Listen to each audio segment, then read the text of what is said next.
I have gone from poverty to wow, I can't believe where I am today, all because I have learned two concepts that have absolutely changed everything I thought about money. The mindset's completely different, it's completely beautiful, and you know what? I love. This is my new favorite concept, the IBC. Welcome to another episode of WealthWise Banking. Today, we're super excited to have Christy Vann joining us of Vantastic. And a quick couple fun facts about Christy before she jumps into her two truths and a lie. But I've had the privilege and the opportunity to be working alongside and in parallel with Christy and helping free people from financial slavery. And Christy is an absolute rock star. She launched I just looked this up and I was shocked that she launched her channel on June 25th of 2022, Vantastic Finances. And she has No, had that's a lie.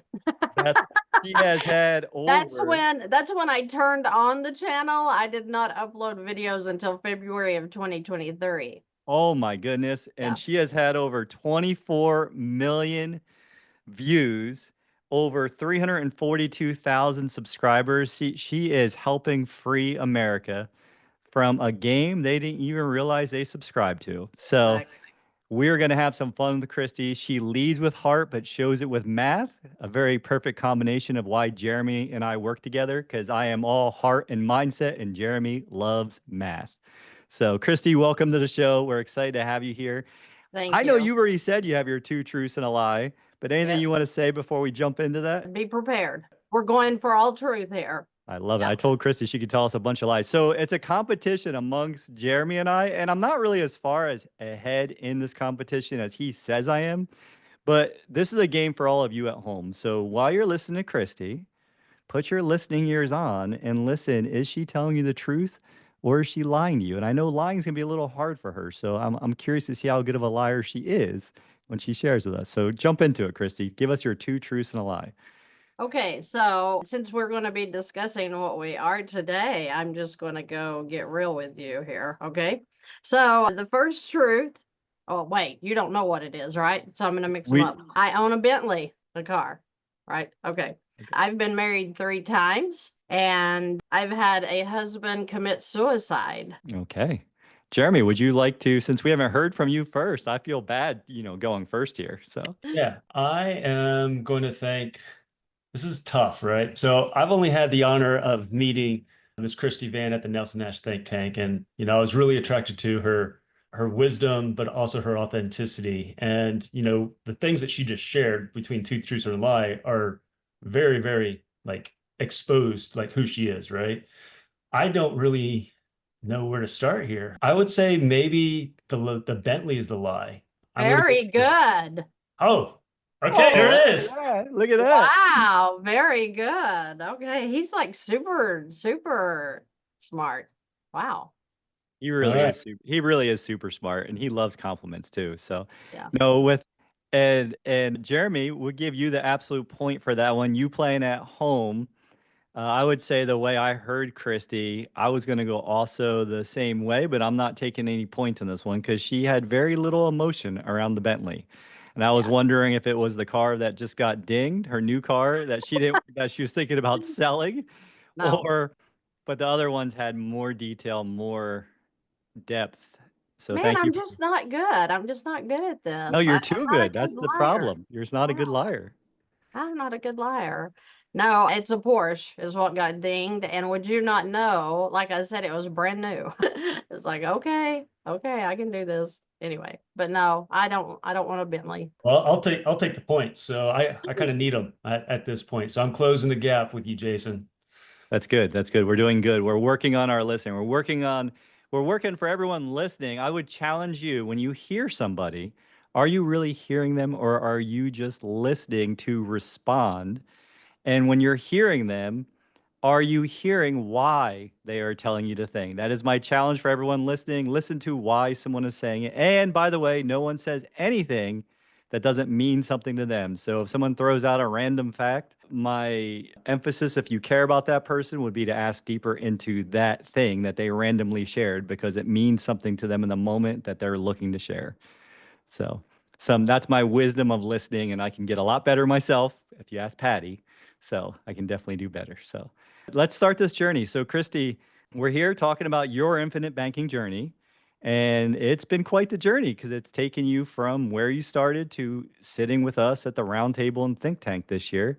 So can we take our listeners back in the Wayback Machine to where your journey started and how you first learned about this? The reason that I wanted my two truths to be absolutely, telling and almost shocking is because the point is that our journey that leads us to bigger and better things. And when we think that we're right in the middle of something that cannot be fixed, something that's just gone too far, you know, and you feel like, okay, I'll never recover from this. I'm here to say that you will recover and you will be better than you ever thought you were before. So my message to young people is whatever you're in right now, and you feel like, you've gone through a divorce, you've had a suicide in your family or a spouse, you have children that have, gone off in a wrong way. The point is you will get over this, you'll get through it, and you have to know that. You have to know this is a season and you're coming through it. So when we talk about infinite banking, I absolutely go back to thinking just how ridiculously lost I was financially. Had no idea about any of this. So, are we talking about when I actually happened upon the infinite banking concept? Is that where you want me to go with this? I would like to hear a little bit about your personal experience with debt and then what motivated you to take control of your finances. Because let's start in the beginning, right? So you had these traumatic experiences and you didn't have the financial IQ, right? Right. Where in the beginning were you versus on the path to not just financial education for yourself, but financial education for literally millions of people? Can we start at the beginning? Well, the very beginning was I was raised very, very poor. We were the worst I knew as far as not being able to afford anything. We lived in a one-bedroom garage, not an apartment, a garage. And it had a bedroom and it had a kitchen and it was so small you could barely slide into the kitchen. There wasn't no sitting room. And me and my brother, we slept on a bunk bed in the same room as my mom and dad's bed that they had. So it was very like, when I hear people talk about I can't afford anything, we literally could not. I don't even remember toys. My brother had some Hot Wheels cars that I would play with. So I remember stuff like that. And the fact is, coming up, I just brought the poverty mentality with me. But you know what? I just started getting these messages at about 18 years old when I started working for a doctor right out of high school. He pulled me to the side and he was telling me about your mindset and, did I think that his education had brought him to the $1 million that he was making, 40 years ago. And you're like, yeah, I'm assuming school, because that's what I've been taught, is you got to go to college, you got to get a degree so you can get a job. But he was opening up a door for me that I didn't even know existed. And it still took me a decade and a half to come into where I needed to be with learning. When the student's ready, the teacher will arrive. So as I'm going through the decade and a half, we're talking 15 years here of struggle, to the point that, I was raising two girls of my own with nothing. And the husbands that I've had were nothing. They didn't, try to do anything financially as far as help us get on our feet. They were about, spending as much as they brought home literally in a paycheck. So when the struggle kept me in a state of anxiety, because I was always trying to figure out how I was going to make the next payment the next day at 9 a.m., just falling to sleep with that on your mind. you're so overwhelmed, you cry about it, and you really just don't see a way out. So Mhm. my story is prayer, because I was asking the Lord for wisdom, because I knew this husband was going down, and it was a matter of time that he was going to take us all with him. So I had to run with the clothes on my back and my two girls, and we literally went to another state. And when you have nothing, not a home, not, I took my car and my girls. And so when you realize I have nothing but the Lord to turn to right now, and wow, how he will lift you up and bring you out. You get jobs and you think, well, I'm doing good because, I'm making $400 a week, and that's better than the situation that we were in. But all of that brought me here. And I will be forever grateful for the journey that I've had, because I now can help other women, that are in a situation that they feel like they're not going to pull out of. But during the search, velocity banking, which is what I teach, it popped up literally out of the blue. Infinite banking came with it, but I wasn't ready for that. I was still trying to wrap my mind around the debt, and because when the first husband committed the suicide, I had to go back then to that state and sell the home that we had a mortgage on and a second mortgage on. I had to get everything in order, and because I had everything now. I had the debt, he had nothing, that, he hadn't even been making payments. So it was all on me to figure it out. And like I said, the revelation of the velocity banking came, and when it did, it was a breath of fresh air. And then infinite banking, and I cannot believe my journey in infinite banking and how quickly that has unfolded, because I was ready for it. I felt like I was ready for the message finally, and I took it, and it was so eye-opening when it finally hit me as to what the IBC is, and how it has absolutely changed the way I save money, first off, the way I pay myself first, the way my children and my husband, I'm not worried about, leaving this earth anymore, because they are going to be just fine financially. And that took a lot of pressure off of me. Jason, you had said that earlier about, some people don't even, oh, I don't want to leave my kids anything. That was so weighing on me, because my children have no one but me. So if I don't get it set up for them, who's going to? Right? So in my mind, I had to take care of that, but I have taken care of it now, and I have access to funds when I need it. And I'm funding those just as hard and as fast as I can go, because I have gone from poverty to wow, I can't believe where I am today, all because I have learned two concepts that have absolutely changed everything I thought about money. The mindset's completely different. It's completely beautiful.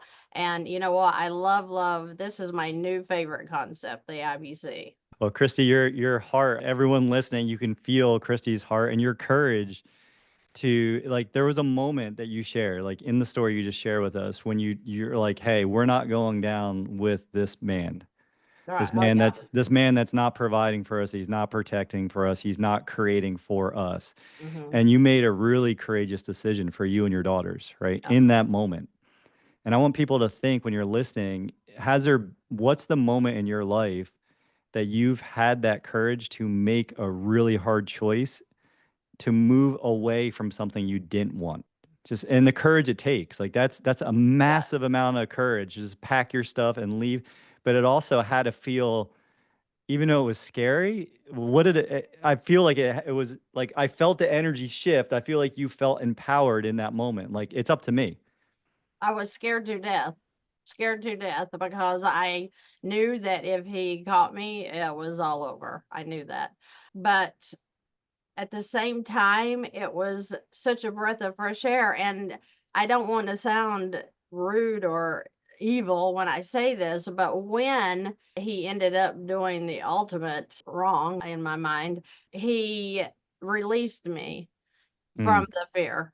Okay, so the fear was gone. My children understood, so the same fear was released for them. And so yeah, I mean, when I stepped into the new life, okay, it's all on me, but I'm okay because we're going to be able to live through this now.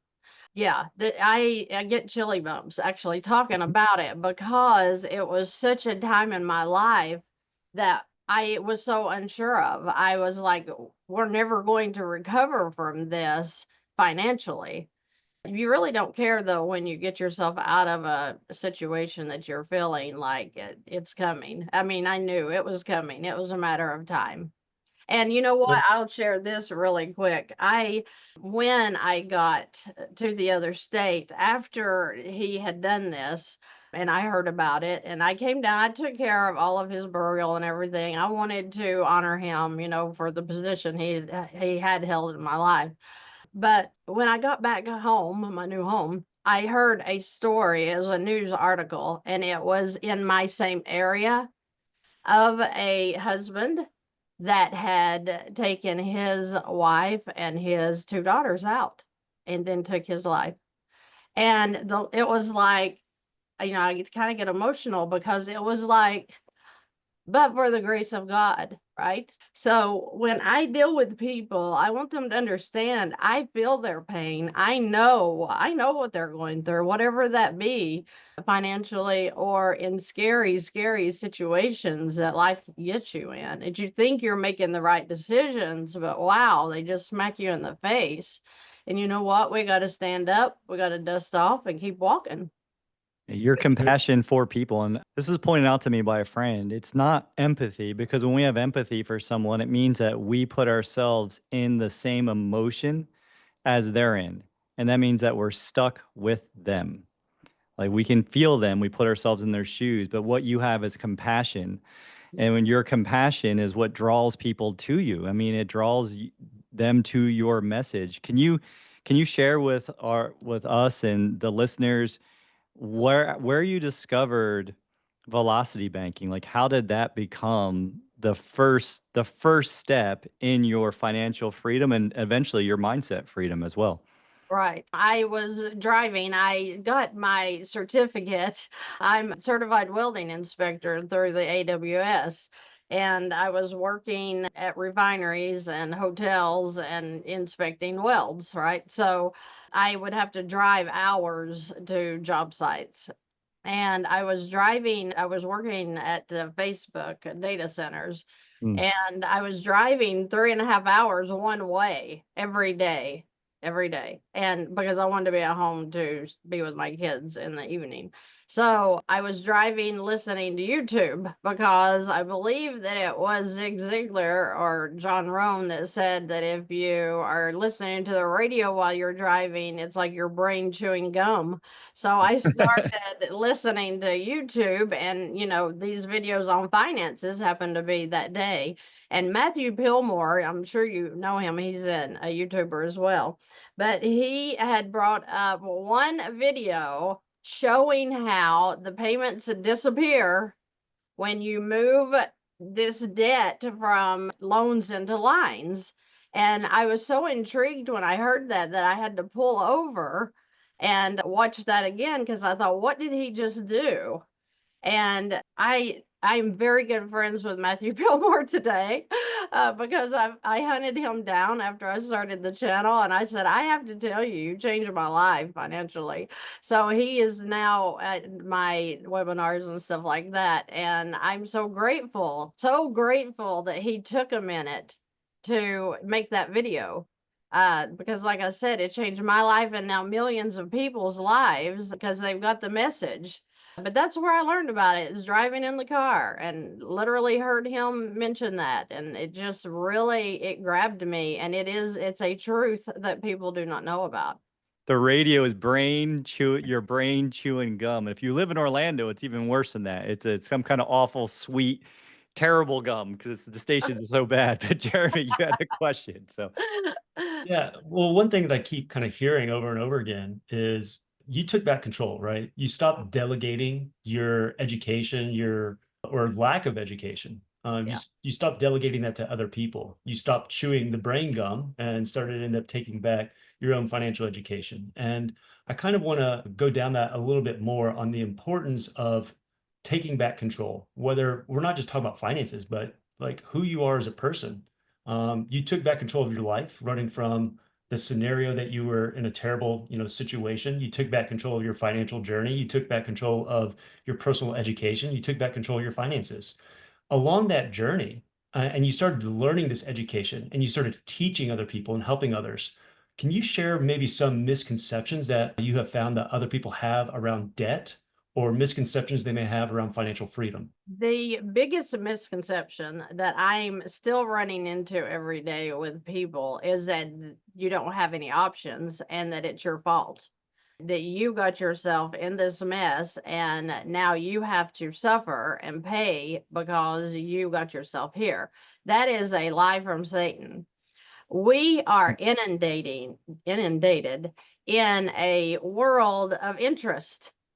And I deal with people every day that are paying 2 to 3,000 or more in interest only per month. Okay. And I deal with people who make 1,000 a month or make 100,000 a month. They're all in the same situation and they all think they got themselves in this mess that they can't get out of. But Mhm. I'm here to say that it's not your fault. Because if you were not set up in a system that tells you if you want a home, you have to buy it this way. If you want a car, you have to buy it this way. Because when we do that, when we buy the home the way they've told us to through the mortgage, well, you're going to pay for the bank's house first and maybe two or three of their homes before you ever get to touch yours. That's not fair. And same thing with a car. You're going to buy the bank a car if you decide to get a loan. So what I teach is for people how to get away from the interest. And once you are putting your income towards paying for the things that you actually wanted and not paying for the interest just because you decided to let the bank help you buy it. Once you do that, spending's not a problem. Your income is not a problem anymore if you make 1,000 a month or if you make 100,000 a month. It doesn't matter. It's where are you throwing your money away and how can we reverse that and flip it on the banks so where now they're getting the things that we wanted to pay for paid for. But this interest that we're throwing away is coming back to us and starting the infinite policies. That's what I'm trying to get at. Yeah, Jason and I have talked about the evil empire, which is Yeah. exactly what you're describing right now, and how we all have a personal fight. And as we, Jason, myself, you, and others kind of gather together, we can actually start fighting this evil empire together by empowering through education, empowering other people. Because again, you're not going to fix these people's lives. They have to take that personal journey on their own, right? And Right. you're just showing and sharing through your personal experiences and your connections. By giving that vulnerability to other people, you're able to connect with them and guide them along their own journeys. I want you to talk a little bit more about how you found infinite banking to help folks take back that control. You talked about the interest, right? Interest, taxes, fees, all of those things are constantly destroying our wealth. The evil empire, it's there. It's designed for them to win, not for us. How have you found that infinite banking helps people take back control of their finances? Well, the banks are genius. Whoever came up with this stuff, these mortgages, wow, kudos to them because they went out to make money and are making a lot of money. Okay. So let me give them praise there for a second because that was genius. But they're taking the American people, especially, and making them slaves. So your question, I didn't mean to go off of it there, but the point is that these are the elite minds that think these things up. against what happens here. But with the infinite banking, what was the real like light bulb moment for me was I understood the insurance policy. I understood, that you might gain some, compound interest by having these things. But what I didn't understand, because I was looking at it as another payment. It was Mm. like, I don't have room for payments. I'm already broke. But when the light bulb came on to me, and I know who did it, it was like, you mean that you're literally paying this in and you can take a loan from yourself when you need it? And better than that, when you take the loan from yourself, this was the one that hit me not long ago because I'm an infinite banking concept fan and I'm like, this is for everybody. But I asked the question one day, I said, but why, once you take the loan, why would you pay it back? I mean, it's going to be like written off, when you die, and your kids aren't going to miss it. If there's $1 million policy out there, they're not going to miss $35,000. And he said, because you can turn around and use it again within 30 days. And I'm like, I was like, oh my, what? Oh my gosh, because I'm in the payment mentality. I'm thinking it's a loan and I'm going to be making payments back to the insurance company. Why would I do that? So wow. I mean, and I've been on fire ever since because what? I can take a loan from myself, which is actually a line of credit that I teach. The lines of credit are averaging on a HELOC right now 8 to 9.25%. I'm taking a loan right now for myself at 4.6%. And I'm never going to pay 4.6% because I'm paying that sucker back fast. I'm never going to pay for any of that interest. So that's where this has come full circle. And my channel has been really filled up lately with the infinite banking concept and how to get out of debt with it. That is the huge one for me because if we can fund these things and then take a loan from themselves. Do you know how many people that I work with every day that have the Dave Ramsey 3 to 6 month fund sitting in a savings account doing nothing? It's half of the people that I work with. They have some sort of savings just sitting in the bank waiting for them for that rainy day that they're going to have. Mm. Yeah. So And, I have wow. a whole new teaching now on that because it's beautiful. And you can feel the passion, right? You can feel the light bulb went on, and Yeah. Nelson Nash said it like, this is not taught. It is caught, and you don't know when the light bulb's going to go on. So if you haven't had a light bulb moment yet and you are listening to us, it's okay. Give yourself some permission to get to the point where the light bulb comes on by focusing on where you want to go, what's possible. Like Christy was sharing earlier, like if you've struggled up until this point, it's okay. It's okay because everyone else or the majority of people are struggling too because we've been bamboozled. We have been taught to give up the control of our money. We've been groomed to assume all the risk. And Christy's sharing her experience of, wow, wait a minute. I'm making a premium deposit that is growing uninterrupted and compounding, guaranteed.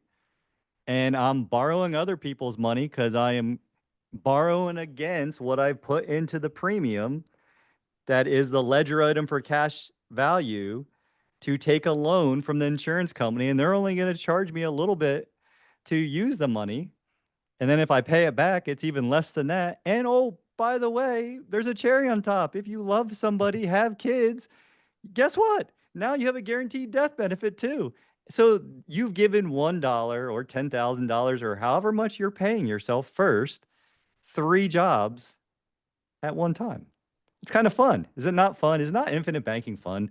Man, people think we're boring. I don't know what they're talking about. Well, the real kicker for me at the very beginning of how to fund these policies was when I teach lines of credit, and I'm like, well, why wouldn't I'm already letting my income work down, what I'm paying for. Why not throw $10,000 into an infinite policy? So, wow. I mean, you take the noose from around people's necks, literally, when you start showing them things they've never seen before about the way their money can work and the way you can use the bank as leverage to not only get the things you want, but to fund your future, to, prepare for whatever, weddings and cars or whatever you need in the future. I love it. I'm telling you, I get on fire when we talk about, the IBC and how to use the bank because people, 5 in 100 people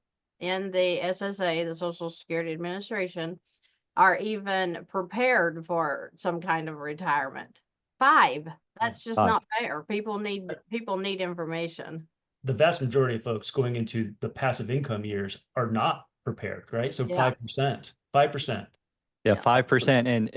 And what's amazing about that, it is not that you don't make enough money. So if you're listening to this, Christy said, whether you're making 1,000 a month or 100,000 a month or 1 million a month even, if your spending, if your lifestyle creep has crept up and you're financing it through someone else, guess what? You're giving away 35 cents of every dollar. So if you're listening and you want a 35% raise, we all know the secret and we'll share it with you. We'll tell you. We'll guide you on what that is. But Christy, between your velocity banking, what would you say the relationship of velocity banking, which you are, one of the best in the world at teaching and freeing people from that slavery, to infinite banking is? Because they are similar, but there are differences as well. So, like, where do you think they fit together, or how do you look at that? I feel like that the infinite banking concept is the ultimate. That when I realize what that concept means exactly, that all you need to use velocity banking for is to fund these things. If you want to fund them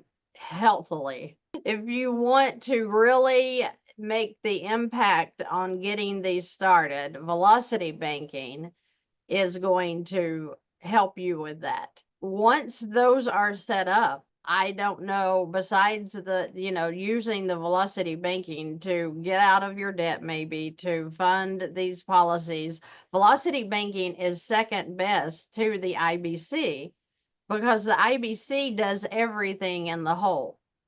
The bank, you can go with a line of credit and draw out today. So there is a little delay. Like I think mine's 5 days when I take a loan to the time it's actually put into my account. But, I expect that they're going to even get better with that in the future. But right now, I feel like that if people could understand that the velocity banking makes everything financially easy for you. So as before, I could have never taken over $100,000 a year and put anywhere, much less, throwing it in the wind and hoping that it's over there, I guess, because that just wasn't real for me. But now I'm so excited. I just got another policy just last week, and they did not take the money out of my bank fast enough to the point that I wrote my agent and I said, "Why are they not taking the money?" And he said, "Oh, let me check on that." So there ended up being an automated problem and we redid it. But that's how excited I was. That money wasn't gone in a week. And I'm like, I want it out of my account. I want it over there. So I never could have done a $35,000 premium deposit. I never could have put $35,000 in a savings account. So, like I said, everything is just smooth working together. And when people understand that doing everything financially in life is not as difficult as they think it is, Mm. I love it. I just love it. I think that they fit hand in hand. I think they can work together. I think you can fund one with the other. There's just so many ways to use them both. But infinite banking, that just seems to me like unrealistically so amazing that R. Nelson Nash even came up on that. That's awesome. And Christy, his journey started with, sorry, Jeremy, his journey started with him in a situation very similar to yours, where he was down on his knees, and he starts the book that way. He was down on his knees praying. He had, inflation went crazy. All the real estate he had, he found himself in insane amounts of debt. And then he had a new baby granddaughter who had cancer, and he shares, I didn't even know kids could get cancer. And then he had his home broken into, and all the silver was stolen. And these were all like almost simultaneous things that happened in a very short period of time. And when he looked, there's a moment, like you said, I just want people to keep hearing this. There's a moment when we decide to do something different. And that moment usually happens instantly. It's not like something that's long and dragged out. It's like, no, no more of this. I am raising my ceiling. I'm going somewhere else. My standards have going up. I will no longer accept this. When you decide to no longer accept whatever that this is for you, you will decide to do something different. And Right. you hear Christy's beautiful energy and her journey and how it's been. But just remember for yourself listening, like if you earn 100,000 a year over 10 years, how much is that? And then ask yourself, how much have you kept? How much do you control? How much is protecting your family? And if the answer is very little, well, then decide, do you want to be there 10 years from now? Or would you like to hear and share a story similar to Christie's or even mine? Like we were $3,300 a month leaving our home less than 4 years ago. Every month going to the banks of Ford, the bank of Hyundai, to other families, right? Other families. I quote Henry Ford every day, but that guy was making a lot of money off the Sipples. Right. And we turned it to come back to us because I made the decision no more. I will no longer outsource my thinking on finances to somebody else. I will own it. And guess what? It's not very scary. I thought I had to be smart like Jeremy, and you don't. You don't. And I'm not picking on you, brother. Like you went and tried to financially prove it with spreadsheets. I was like, well, it makes sense to me. I'm going to do this. And if it works out, great. If it doesn't, great. And guess what? It works. But It's a Jeremy, culture. yeah. Yeah, It's a that's culture. actually what I wanted to get into with Christy here. People think that this is a very complicated process, Christy, that you have to have so much financial IQ because if it works for the banks who use it, we know they use it. If it works for these wealthy families and they're what they're doing with it, I can't have the ability to understand it, right? It must be well above my economic curriculum, my IQ. Can you talk a little bit about why that's a misnomer, like why that's so like false and how that drive and energy really can not just accelerate your drive to take action, but actually take something that is simple and put it into your life today. And then when you do put it in your life, like how quick of a turnaround does it start changing your life? Wow. That's a loaded question Hmm. because I was so shocked by what unfolded in my own life with that. You're thinking at first, you're like the same mindset of everybody else. We're in this culture of payments. And when you hear Hmm. about taking on another payment, it's like, I don't aim to do that, because I was in a debt elimination process. So taking on another payment, that just wasn't there for me. And I had no interest in it. And what do we all think when we think insurance, right? So insurance to me was just something, oh, we have to have it, but we don't even want to pay for that. But it was like when you learn the concept and then you learn how easy it is to fund. And then I think in my second year, it hit me that, wait, I'm making another premium deposit because I do it annually through my line of credit. And when I did that, the second one, I'm like, oh my gosh, that 50,000 just went to 100,000 and that's growing in there. And like, I'm not even stressed out because if I need it, I can just pull out of it. The 10,000, oh my gosh, it's 20,000 in there. So to me, just that's all I teach on the channel is what I've actually used in my own life and how the turnout was. That is exactly why I'm going to be releasing new videos about the infinite banking concept because it's unfolding in my life as we speak. Hmm. So I think that it is super easy for me because I know how to use the banks now. I know, what my income's doing now and how quickly I can pay off a line of credit once I take the transfer. It's to to try to come across with how easy it is, I don't think I can, because people are like, she's crazy. But I'm not crazy, and I've done it, and I've got my daughters set up in it. And so I'm going to keep pushing them to learn and understanding this, so that when I'm gone, and what is the beautiful thing here? When I'm gone, the death benefit comes to them. And guess what? They're going to know how to set up their own policies to take in those death benefits and let them grow and build and take loans from them if they need to and leave them to their children. Does it get any better than that? I'm sorry. I think it's just super simple, but we're in a culture all around me. Do you think I have one family member that does the velocity banking, much less the infinite banking concept? Do I No, well, you have can't. one?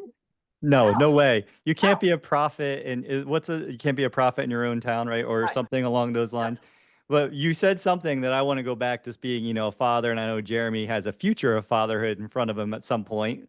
With what you said about your daughters, because I have two boys, one 10 and 22, and any listeners, for us parents that see it, when you've caught it and when you're looking to pass it to the ones you love the most, one, be patient. But two, Christy, I heard you say something about your daughters and you went to the greatness of it and how they're going to use it. But what's it like when they're not yet understanding? Like Well, how are you handling that in your home to be that leader? Because it's more the legacy we're passing on is not the money, that's the tax-free estate. It's the mindset and the education and the process that we're looking to teach. I'm demanding it. I'm not asking them. I'm not trying to, persuade them. I'm telling them, this is the way you do banking. Mm. This is the way you build wealth. This is the way you pay for your things. My daughter, my second daughter, she's 27. She's a real estate agent, and she bought a Porsche. And she was excited about the Porsche, but I could have strangled her when she said that she had gotten a loan from the Porsche company. And so we're working that. We've just set up her a policy so that we are letting her fund her own stuff so she can turn around and pay this thing off. But I feel like that, just like I had to grow through learning through these ridiculous pitfalls that I've had in my life, it feels like. What a great learning opportunity. And so they're going to have to. People, I think that, your best testimony comes from your worst times. And everybody has to have the dip. You have to get down on your knees, sometimes your face, because you've had things happen that you were not expecting. And I feel like that once they endure that, a little while in whatever situation, that it makes you start thinking for yourself again, or makes you for the first time. Maybe isn't that the problem, that nobody thinks anyway? Because you were saying earlier that 85% of the people would rather die than think. And that's the truth. So I'm just encouraging them. We talk about it every day. I have two adult daughters. I have one that's 14, be 15 next week. And she is well aware that she's going to go on a cruise with one of her sisters, and she needs $7,000. And I was thinking, well, I guess I could give that. And I'm like, no, she can take a loan from her policy and pay herself back. So that's exactly what she's doing every week. She's paying that policy back. I think that's the greatest lesson, is that nothing's free. Work for it. And it just so happens you have these assets, in my mind, is to take money off of them when you need them, take your loan, pay yourself back, and you've got it right back in there to use again. I'm sorry. I'm going to run around the Yeah. room. I'm No, going No, to no, that run no, that's around the great. room. No, that's great. Jason and I talk about the importance of giving resourcefulness, not resources. And that's Right. exactly what you're doing. You're creating resourcefulness in your own family by Mhm. perpetuating that good habits, providing that financial education, because at some point they're going to have to stand on their own 2 feet, and Right. mom's not going to be there to pass on these life lessons anymore. So what yes. you're doing today is providing resourcefulness, not resources. You're giving hand ups, not handouts. Exactly. And we talk about, the mindset journey about controlling debt and how you have to start taking back control. A lot of that plays into it. to stop delegating, your life, stop delegating your mindset to other people, stop giving in to the evil empire. But as people like today, what actionable steps can some of our listeners start taking today who are facing significant debt?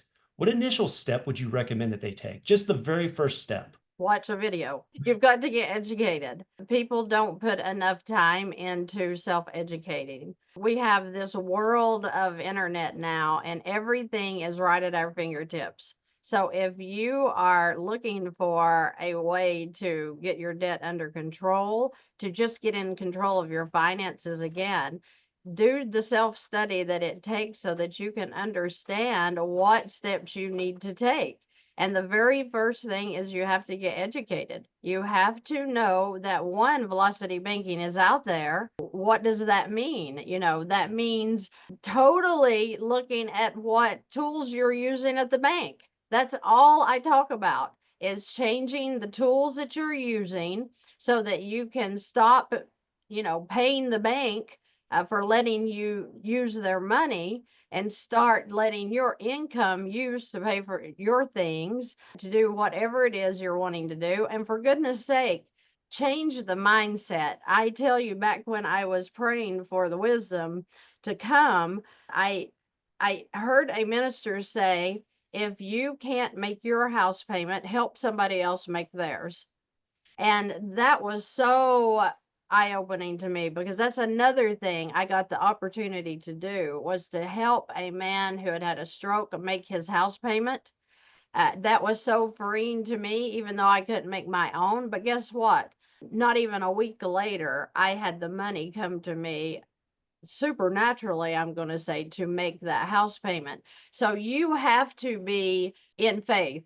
You have to, faith meaning action. We can talk all day long about believing in something, but if you're not taking steps of action to make that happen in your life, it's just going to sit there. You're not going to get a job that you need by laying on the couch watching TV, right? You've got to get out and believe that you're going to receive that. So it's constant faith in action. And when we're learning and when we're getting educated and when we've asked, that's when it's going to come to us. And people that sit around in debt, I had to go looking for the answers. So the very first action steps is to ask. When you ask for the help, the wisdom is going to come, but you have to be looking for that everywhere, right? We've got to be looking around. I used to have this thing when I had my car repossessed. This is another place in my life. Had the car repossessed after I had gone out of the state because I couldn't afford to make my payments. I was standing in the shower, literally, traumatized by them taking my car. And I literally, held my arm up in the air and I said, my God supplies all of my needs according to his riches in glory through Jesus Christ. And I would say that and say that, and it would well up on the inside of me. And that's what I said. All of this learning just came, everything came flooding in, and I was ready to receive it because I was tired. So again, the very first step anybody needs to take is take action in educating yourself. Once you're educated, then you're going to learn more and more and more. But like I said at the beginning, when the student's ready, the teacher will arrive. But if the student's not sitting there waiting to receive, nothing's coming. Because we can have it bounce off of us all day long, but if we're not looking for it, we're not going to receive it. That was beautiful. I mean, there was so much wisdom in that. I encourage anyone listening to this to go back and listen to that segment. I will. I've taken about 2 pages of notes already from this. But what I would say is, back to like Jeremy heard when you were sharing about your daughters and how you're working with them, that you're teaching them to be resourceful, right? And what I heard was that because we had this conversation previously, that you were setting the first level of discipline. The first level of discipline in your home is to make sure that you're just not telling your kids or the people around you once how to do something. You are repeating it over and over and over with an expectation of an outcome to help them in their betterment. And then eventually what happens, that becomes, and I loved your answer because, part of being a parent is we cannot help our kids see the things that they don't see, and we can lead them to water. And I sometimes joke around, I want to take their head and shove it in the water, but you can't force them to drink, right? And Right. so, like, you set up that first level of discipline. The second is the self-discipline that eventually they'll do the things on their own when we're no longer around because we're raising adults, not children. Right. And then you have self-control. That's a third level of discipline. Finally, you have self-awareness. And that's when things really shift. But if you set up that first level of discipline and that second level of self-discipline, and that is the paying yourself first, that is believing that this journey of faith, that you can do it. You Right. have to give yourself permission that you can do it. The quote I do with Henry Ford every day is, you either think you can or you think you can't, and either way you're right. That's right. One of my buddies, 50,000 a year going in different accounts, and he said, I can't take on another payment. He's a good friend of mine. I want to shake him. He's a big dude. I have to shake him like this. He's like 6'6", right? But I want to shake him and be like, bro, like, what's up? You're fine paying everyone else, giving up all that control. It's not a payment when you're paying yourself, Yeah, right? No, exactly. it's a deposit. It's a deposit into your life, into your future. And because of the product that we use, it's actually a deposit into your generational life, right? Your G2, your G3s, generations 2, generation 3. So that's what we're doing. We're helping to empower not just ourselves, but also our family members. So I love your story, Chrissy. You were great coming on today, being vulnerable, being authentic, building that connection, not just with, us, but all of our audience members as well. What are your future goals at Fantastic? Like, where Mm, are you going, like, from here? Wow, that's a loaded question too. I think about that every day, and I'm trying to figure out exactly where we go from here. I definitely know that we haven't reached as many people as we need to reach. So I'm going to keep the channel alive for as long as the Lord allows and let people, keep getting educated.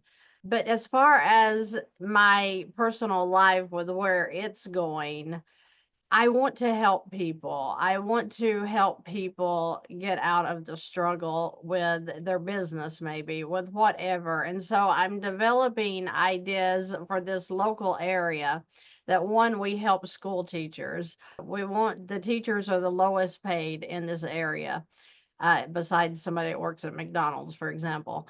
And it's like they do the most important job. So I'm focused right now with Fantastic that we do teacher appreciation. We're getting ready to have one on May the 6th where we mm, take them to the Carnegie and we just pamper them with gifts, with a nice meal, with an evening out, pictures and everything so that they kind of get to have a prom of their own.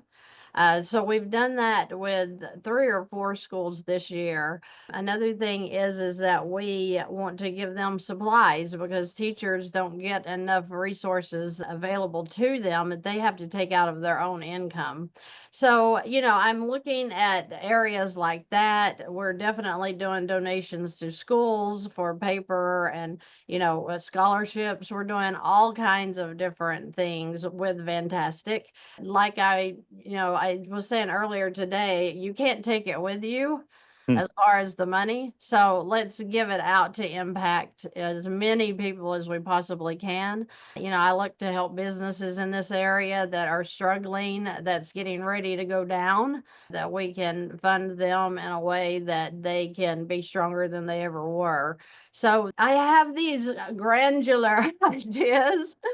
I'm just trying to figure out where I fit in them and, how Fantastic can help us to really get out there and help people that are struggling because that's what it's about. We're all here, we're in this together. And, if you're not making an impact with the people that are struggling, then they're not going to hear you talk about anything of value, whether it be the Lord or infinite banking. They're closed because they're trying to get out of that struggle. So the point is to reach people where they are. mm. And, let's give them a hand up, like you said, and let people breathe. So many people are just struggling, and we just want them to breathe. I get to breathe, and I want everybody to breathe with me. That was beautiful. And with your what I heard is, as your community building in your local area, that's a bigger mission than the community, but you're starting there with seeing what God's plan is. What Mhm. about fantastic schools? What about schools for these teachers where we're actually Oh, teaching kids how to think about their health, their wealth, their communication, about all the things that our kids, if you're in a regular school today, are taught how to give up control and how to compete versus how to work together. yeah, that's funny you brought that up because we did build a new center in one of the local high schools that's a CWE program, but we gave them their own building so that they can have welding machines. They can have, the place where they can learn cosmetology, where they're learning how to use laser machines, plumbing. So we're trying to get the skills out there because that's where I'm trained is in the skills. And like I said, for the certified welding. And, if we give seniors, and oh my gosh, and we won't even talk about the banks that are going around to the school right now to the seniors and teaching them how to do applications. I'm so frustrated over that. So, there's a lot of areas that I'm trying to touch that I don't have the time to touch everything, I guess. But yeah, just helping people, especially in this area. Do you know that the household income for the counties around me are $3,500 a month? And that's the household? Well, I don't know how they're eating. It's so expensive right now, everything is. So, the point being is that we give the seniors some hope that, they got something to grow towards instead of getting the student loan that's going to cover them up for decades, just different things. So I don't have like one thing I'm focusing on, which I probably should, but I'm just kind of touching everything right now to see, from the local churches to the local high schools and all the schools, just to see how we can make some sort of impact there. And quite the impact that you're making, Christy. Just having you on today has been an impact in my life, my heart, my soul. And I know that what you're doing in the end, it's going to just significantly, positively impact so many other people. So thank you very much for coming on today, to sharing your story, to building those connections, showing what's truly possible from literally having nothing and living in fear and in desperation to where you are today, empowering other people, empowering their journey, and helping them find that financial independence. So thank you so very much. Where can our listeners learn more about you? If they want to reach out, they want to connect with you, how can they do that? The YouTube channel is my biggest platform, so that's fantastic, is all they have to enter there. I have a website, fantasticfinances.com. But all the information is there, and people want to, well, how can I do the one-on-one with you? And I very much don't like that because the channel teaches you everything you need to know, and so you can get out of debt just by watching the channel. I do one-on-ones, but I really never advertise that because the point is that I don't want your money. I want you to go get yourself free and put them in your policies or something. But yes, they can absolutely check out the channel. And the description under each video has places to reach me and the other partners that I work with. Yeah, Thank you subscribe to very our channel, smash her like button, ring the bell. I You'll get don't alerted even to new care about content. But help spread the message of Christy, what she's teaching with velocity banking, and her message about that we can do this together. We're in it together. And there's no reason with the technology and what we have out there to keep being in fear. Between velocity banking, between infinite banking, you can actually control your destination. You can control your life, and you can feel much differently than you may feel today. If you feel scared or just stressed, worried. I know I was there for 40 some years, I think, living in that mindset. And I took a lot of that from generations prior to me, because if you don't understand the rules of the game, how the heck can you expect to win? So educate yourself, like Christy said, be disciplined. And Christy, you are a rock star. That was so fun. Thank you for having me, Yeah. guys. I appreciate that. Thank you, Chrissy. And for all of our members that are out there, we just want to remind you, you're already in banking. You're just not the banker yet. Take care. Thanks for joining us on WealthWise Banking. If today's episode inspired you, please subscribe, leave a review, and give us a like. It's a simple way to help others discover these empowering strategies and join our community. Together, we're building a network of people who believe financial freedom is within everyone's reach. Remember, financial independence is about making every dollar work for you, one step at a time. Until next time, stay inspired, stay in control, and keep building your legacy the wise way.